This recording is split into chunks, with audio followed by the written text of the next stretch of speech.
Part of being 9 months pregnant is keeping yourself nice and mobile. You want to make sure that you're walking and you are doing your absolute best. Pick up your pace a little bit. We want the hips to keep moving and we want your joints to be nice and mobile. So keeping yourself active right now before labor starts will help you once you're in labor. The more you move, it helps encourage the baby to come down, which will help your labor continue to progress. How are you feeling? Well, I'm feeling okay. Okay. Crampy? Yep. Kind of like you need to go to the bathroom at some point? Yeah, why not? Okay. I gotta let some of them dogs out. Ew, that's gross. But, of course, as baby comes down, they are pushing on your intestines. So I want you, as the contractions worsen, to remember to breathe in through your nose and out through your mouth, okay?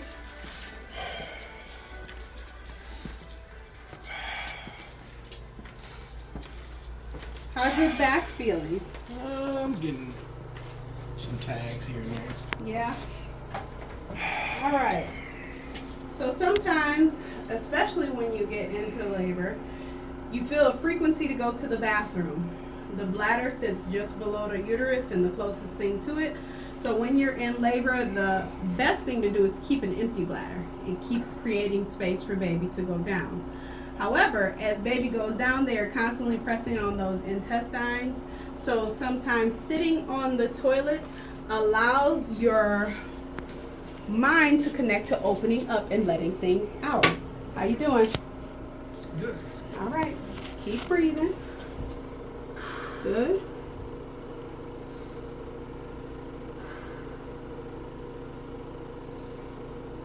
Good job. Good job. Sometimes I will tell my clients that the toilet is a help. Okay? So that pressure that you feel, it relieves some of the pressure of the baby coming down. So you want to breathe in like you're sniffing something that smells really good and blow out like you're blowing out candles. There you go. There you go. That's what we want. How you doing with those contractions? Feeling more up front. Okay. All right. And sometimes when you are feeling contractions more to the back, much like this, that means that the baby is in a malposition, which means that baby is facing sunny side up and the back of their skull, which would be the hardest part of the baby's head, is now rocking on your tailbone. That's what causes back labor. So we do a few positions to get baby turned around and then you will start to feel relief from that. Back labor feeling better? Yeah. Okay. Still feeling it real good in the front? Correct. All right, let's get up and move. Wipe to the best of your ability. Yep. Now you got to throw that away because you didn't wipe your front. And for women, you want to wipe down and you don't want to wipe back to front. That's not a thing. It's front to back and then discard, okay? So come on, follow me. We're going to have you pick up a couple of things. How you doing? You doing all right? Yep. Getting a little uncomfortable? No. Okay. Getting some relief right now? Yep. Good.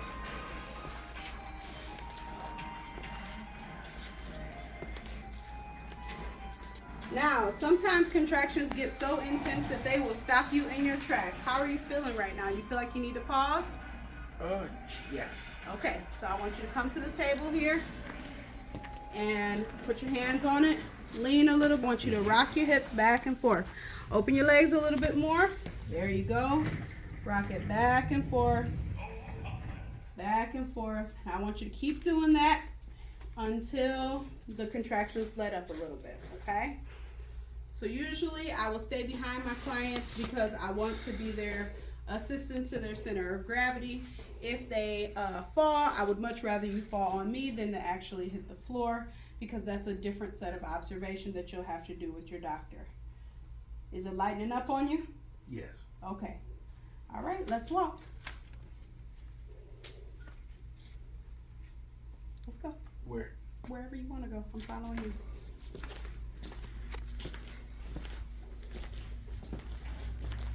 How does those contractions feel? You feel comfortable. All right. So as we are approaching labor, we have something called Braxton Hicks. We call those practice contractions.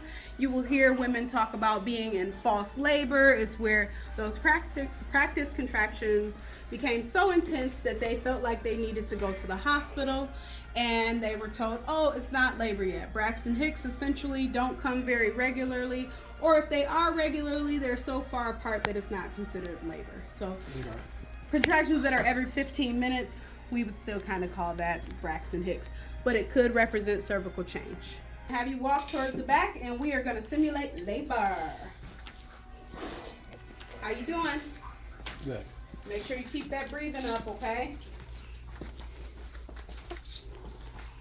If you need to stop, please do so. You can put your hand on the wall, and you can wag, or you can drop down to your hands and knees. Sure, go ahead. I want you to get on your hands and knees when you get in the bed, okay?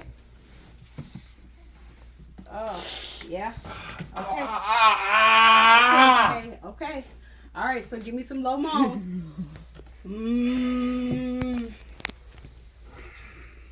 Doing okay? Yeah. All right. Pause it now. Good job. All right. So, when you are in labor and you are on all fours, this is a good time for the doula to do something called hip squeezes, which essentially look just like this. And I want you to just breathe through it while you're having those contractions, okay? Breathe, breathe, breathe. Okay? How you doing? Good. Tolerable? Yep. Okay. I'm going to gently let go, and we will take a break from those contractions. And sometimes, due to position, so I want you to now, hold on. Flip around. There you go. Flip around to your back.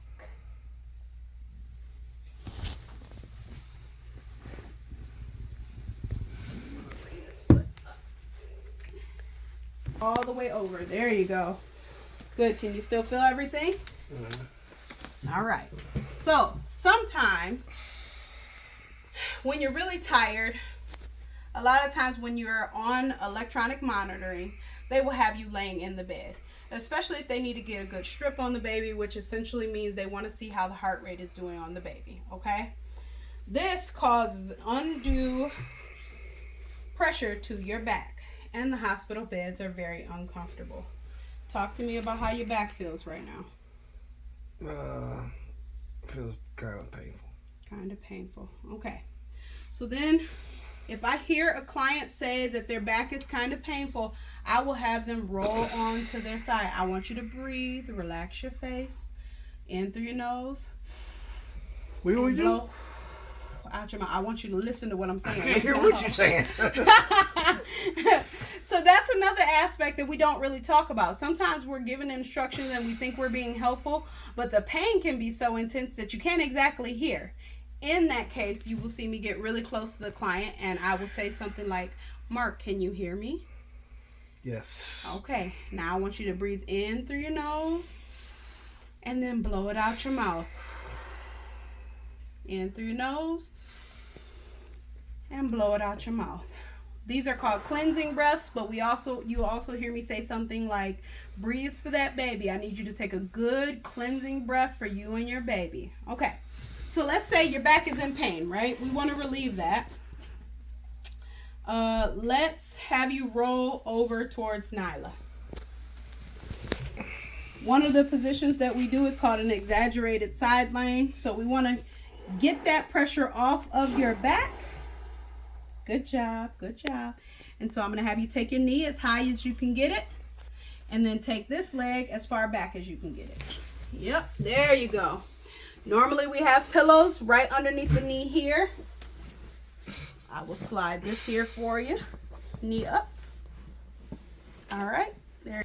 All right. Keep breathing. Keep breathing. And then I want you to tell me when that pressure is being relieved off of your back. Okay? It already has.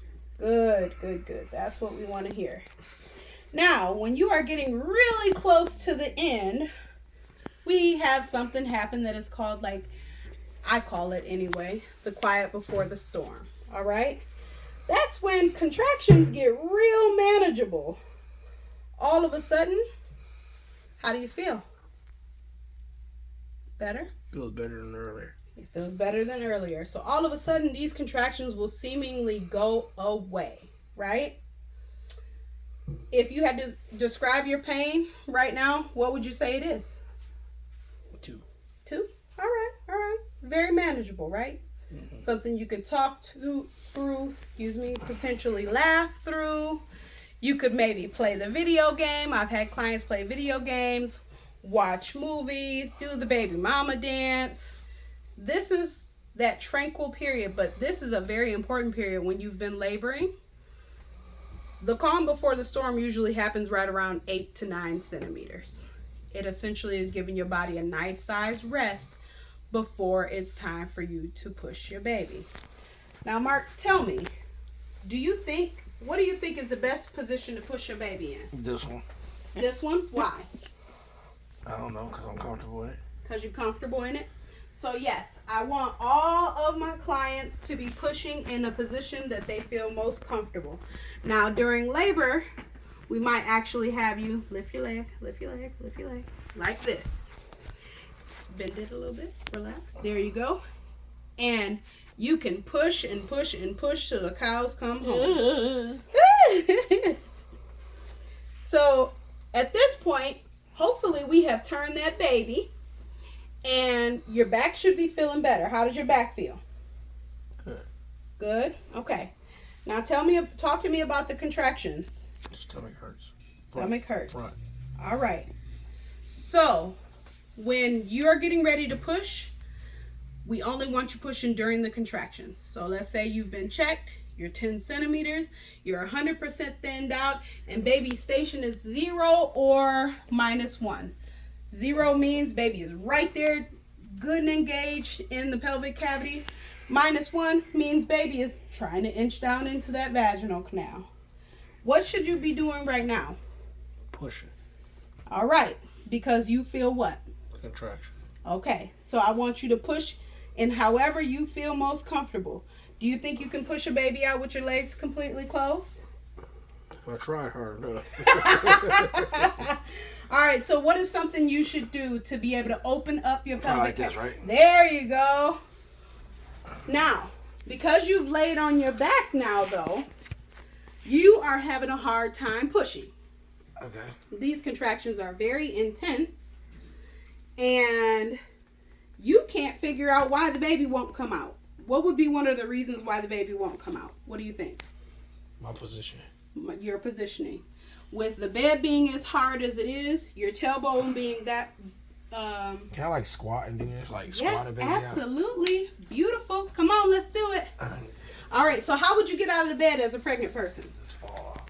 No, don't fall. If you fall, you'll be stuck in the bed because they'll have to do some monitoring. So I want you to take assistance. Okay, I want you to take this leg and drop this leg down, and I will take your hand this way, and I want you to roll. There you go. There you go. Now lift yourself up and sit. How are your contractions right now?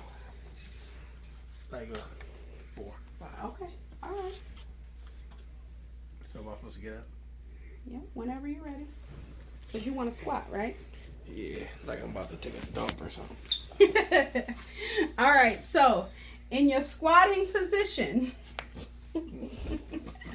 there should always be somebody behind you.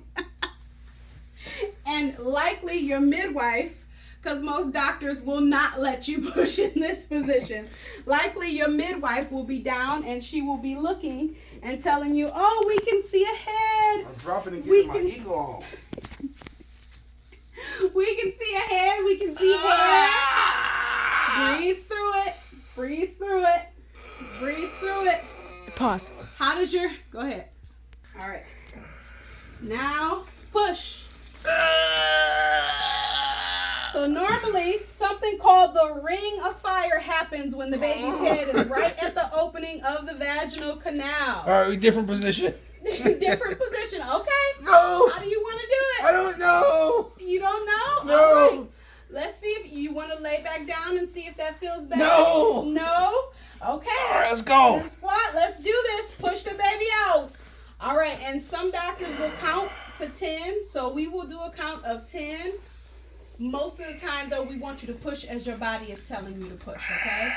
1, 2, 3, 4, 5, 6, 7. Okay, the head's out. 8, 9, Grab that 10. Take a break. You can grab your baby. Ready? Yep. Give it another push. Go. Grab your baby. Grab your baby. All right. Good job. Oh, I got contractions still. Good job. Okay, let's take you over to the bed for some rest.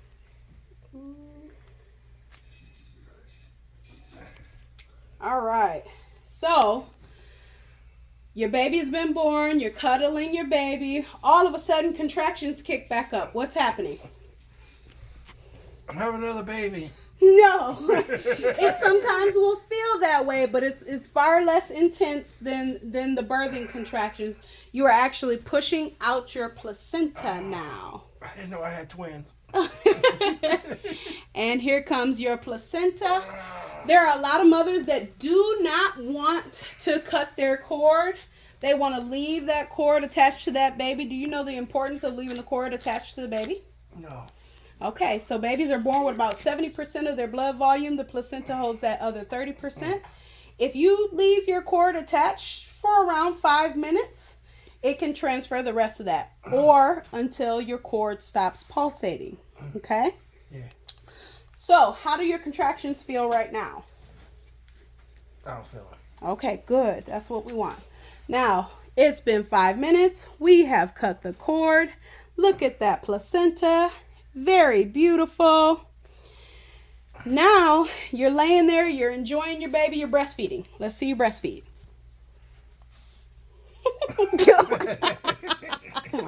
How about you give the baby some back support while you're breastfeeding, okay? There, there you go. There you go. Let's help you sit up a little bit. Lift, lift, lift, lift, lift, lift, lift. Come on. There you go. All right. So, you are, let me go to a different mode. All right. We're going to take the B down to nothing. Go back to the A side. All right. So, you're breastfeeding your baby, and all of a sudden, what's happening? Talk to me. What do you feel? More contractions. Okay. So every 15 minutes after you give birth, you'll have a nurse come over, and she is actually checking the firmness of your uterus. This sucks, but we want to make sure that the uterus is going back down to its natural side and is not holding any blood in there. But did you know that while you're breastfeeding your baby, it causes you to release more oxytocin, which will continue to make the contractions happen. Those contractions help shrink your uterus back down to size. They don't last forever. The intensity isn't as bad as before. Talk to me about how you feel. Just light contractions. Okay. It's nowhere compared to the labor section, though. Absolutely. Way more manageable. Crampy, but manageable, right? Mm-hmm. This can continue on for quite some time, and it's given that uterus to shrink back down, okay? The reason that we are so concerned about the uterus shrinking back down is once the placenta has come off of the uterine wall, if it doesn't shrink back down, then it leaves a placenta-sized hole in the uterus, so to speak, much like peeling off a scab, a huge scab too soon. You ever see that happen where it just continues to bleed and bleed and bleed, right? Mm-hmm. That's what we don't want to happen. So we want that uterus to shrink back down to its normal small size and allow you to return back to normal. You can bleed up to 6 weeks after vaginal delivery. Sometimes it stops sooner. If you're breastfeeding, it can stop sooner. What do you think you should do if you're bleeding beyond 6 weeks, or you're 4 to 5 days in and you still don't have any milk? Go back to the doctor. Well, why? Why do you think you should go back to the doctor? Probably more placenta still inside me. Yes, that is a nice size possibility. Retained placenta can happen for any reason. The placenta came off and it left a few pieces behind, or the placenta was stuck inside you for longer than 30 minutes. Okay. Now that we are done, we've had our baby. What are some of the things you want to watch out for once you get home? I don't know. I mean, you don't want the baby to be in the same bed with you, right? Right. So I don't suffocate him. That's right. What about for you? What are some warning signs we should be looking for you? Depression. Postpartum depression. Okay. Anything else? You just had a baby, so what are some of the things that we're looking for? Hold that baby, support his head. Supporting the baby's head. What if you all of a sudden develop headaches that you can't get rid of? Go back to the doctor. Or you should call my doula. Call your nurse. Oh. You can let your doula know, and especially if she has availability, she can accompany you when you go back to the doctor. Okay. What if you have some headache and blurry vision? Go to the doctor. If you have headache, blurry vision, dizziness, vomiting, and inability to maintain your own balance, bright red blood that is soaking a pad, clots that are bigger than a golf ball, all of those things are reasons to go back to the doctor. That headache, blurry vision, dizziness, vomiting thing can be postpartum eclampsia, which can be very dangerous. Okay? Yeah. Most times they will say that the cure for preeclampsia is delivering the baby, but postpartum eclampsia does not work that way because you've already had that baby, right? So you want to get to the hospital and get some additional medical attention. Thank you, my guy. You did great.